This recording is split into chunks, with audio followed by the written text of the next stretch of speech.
Hello everyone, welcome to Epic Bom Kitchen. आज मैं बना रही हूँ Janmashtami special stuff coconut laddu. एकदम इजी रेसिपी है और बहुत ही टेस्टी बनता है। सो प्लीज़ मेरा साथ रहिए, इस वीडियो को आप एंड तक देखिए मैं कैसा बनाती हूँ स्टफ्ड कोकोनट लड्डू। अगर आपको मेरा रेसिपी अच्छा लगे तो मेरा चैनल को सब्सक्राइब कर दीजिए और बेल आइकन को भी प्रेस कर दीजिए, फिर आपको ऑल दिखेगा, ऑल को भी प्रेस कर दीजिए तो मेरा नया वीडियो का नोटिफिकेशन सबसे पहले आपको मिल जाएगा।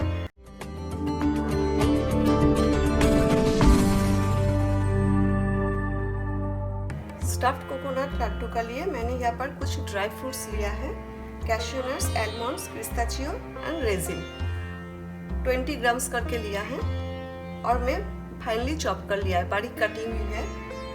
रेजिन यानी कि किशमिश को मैंने 2 पीस किया है और अभी ये चारों को मैं थोड़ा सा घी में फ्राई कर लूँगी, 2-3 मिनट जस्ट फ्राई करूँगी ताकि इससे टेस्ट अच्छा आता है। इसीलिए आप चाहो तो विदाउट फ्राई करके भी स्टफिंग बना सकते हो। गैस ऑन कर देते हैं और फ्लेम मीडियम लो पे रख देते हैं। घी हमें बहुत ही कम चाहिए, 1/2 टीस्पून मैं घी ले रही हूँ। अभी 1 by 1 all the dry fruits में ऐड कर रही हूँ। फ्लेम मीडियम लो पे रखें और 2-3 मिनट ही फ्राई करना है।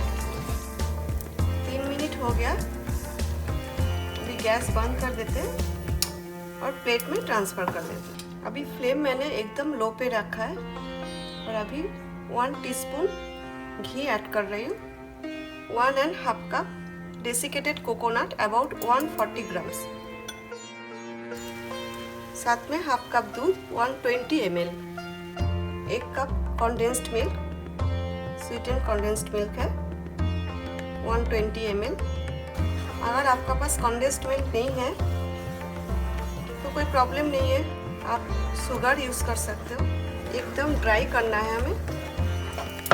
ये देखिए नारियल अच्छा से पक गया है, बिल्कुल भी स्टिक नहीं हो रहा है पैन में। टोटल मुझे 4 मिनट लगा है इसे पकाने में। फ्लेम मैंने मीडियम लो पे रखा, अभी और नहीं पकाना है हमें। अभी इसमें मैं 1 टीस्पून इलायची पाउडर यानी कि कार्डामम पाउडर मैंने ऐड कर दिया है। इसे अच्छा से मिक्स करना है और गैस बंद कर देते हैं। अभी इसे दूसरा प्लेट में ट्रांसफ़र कर लेते हैं। आप चाहो तो ऐसा भी डेसिकेटेड कोकोनट में कंडेंस्ड मिल्क, इलायची पाउडर डाल के आप अच्छा से मिक्स कर सकते हो।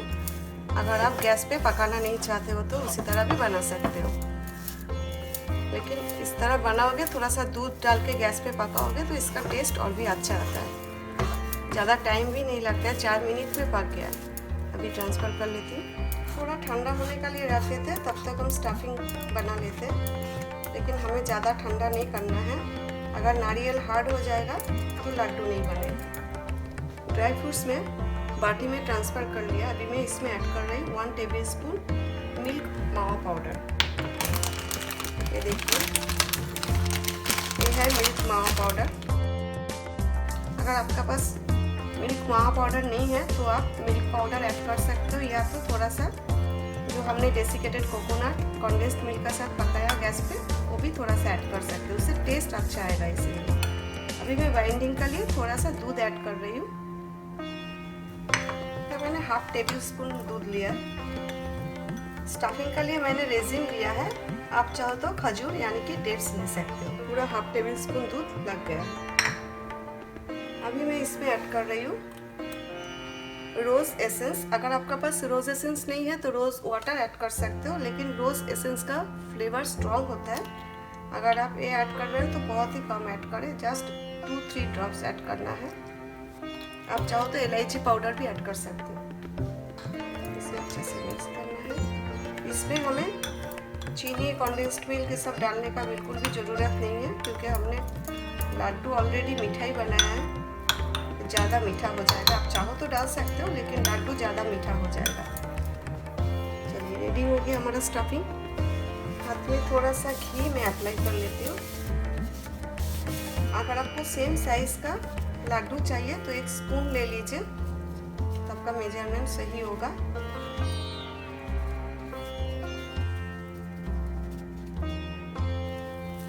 इसी तरह मैं बना लेती हूँ लड्डू का बॉल्स जो है वो मैं बना लेती हूँ पहले। ये देखिए 1.5 कप यानी कि 1.5 कप 140 ग्राम्स डेसिकेटेड कोकोनट से मैं 14 पीसेस लड्डू बना रही हूँ। आप चाहो तो 2-4 पीस ज़्यादा भी बना सकते हो या तो कम बना सकते हो, डिपेंड करता है लड्डू का साइज़ का ऊपर। अभी ये जो हमने स्टफिंग बनाया है ये है लड्डू का जो साइज़ हमने बनाया है इससे थोड़ा छोटा साइज़ का स्मॉल साइज़ का हम स्टफिंग बनाएंगे। स्टफिंग का बॉल्स बना लेते हैं, ऐसा स्मॉल साइज़ का बॉल्स बना लेते हैं। जितना पीसेस हमने लड्डू बनाया 14 पीसेस उतना हमें स्टफिंग का एक बॉल्स बनाना है। मैं बॉल्स फटाफट बना लेती हूँ। स्टफिंग के लिए 14 पीसेस बॉल्स मैंने बना लिया है। चलिए अभी हम लड्डू बनाएंगे। जिस प्लेट में लड्डू रखना है उसी प्लेट ले लेते हैं और इसी तरह एक कटोरी का शेप देंगे और सेंटर में एक स्टफिंग बनाएंगे। इसको हल्का हाथ से प्रेस करके इसी तरह घुमाना है। ये देखिए बॉल बनाना है लड्डू का।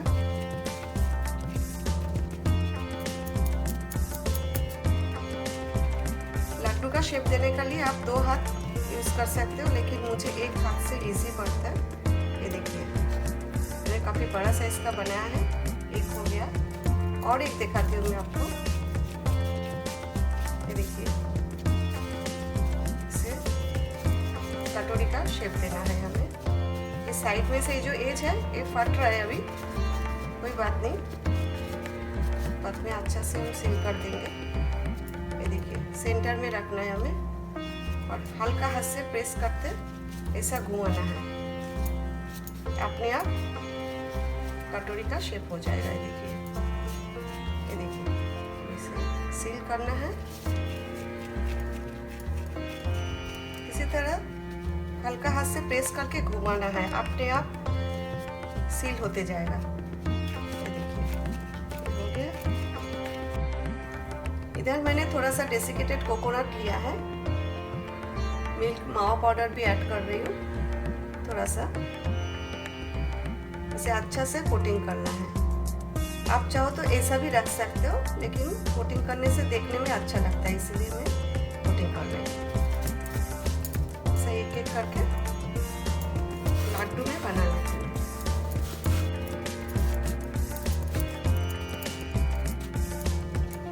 हो गया। इसी तरह मैं बाकी लड्डू भी बना लेती हूँ। लड्डू हमारा रेडी हो गया है। इसे मैं थोड़ा सा पिस्ता से गार्निश कर देती हूँ। जितना क्वांटिटी का मैंने डेसिकेटेड कोकोनट लिया था 1.5 कप 140 ग्राम्स, मैंने 14 पीसेस लड्डू बनाया है। क्योंकि मैंने बड़े साइज का बनाया इसलिए, अगर आप स्मॉल साइज का बनाओगे तो आपका 20 या 22 पीसेस लड्डू इजीली बन जाएगा। चलिए मैं आपको एक कट करके दिखाती हूँ।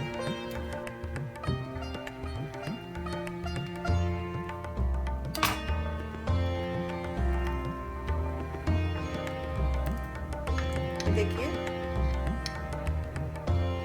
इतना अच्छा लड्डू बना है और बहुत ही टेस्टी बनता है। देखने में इतना अच्छा है तो खाने में कितना टेस्टी होगा। इसी तरह आप घर पे जरूर ट्राई करें। और ये लड्डू आप बाहर 3-4 दिन आराम से रख सकते हो, खराब नहीं होगा। लेकिन आपको ज़्यादा टाइम लॉन्ग टाइम का लिए रखना है तो आप फ्रिज में 2 वीक्स रख सकते हो। बाहर ज़्यादा दिन ना रखें, 3-4 दिन से ज़्यादा, क्योंकि हमने डेसिकेटेड कोकोनट में दूध ऐड करके गैस पे पकाया और स्टफिंग में भी थोड़ा सा दूध ऐड किया था, इसलिए 3-4 दिन से ज़्यादा बाहर ना रखें। आई होप कि मेरा ये रेसिपी आपको अच्छा लगा। Thanks for watching my video. See you next time with a new recipe. Till then take care, bye.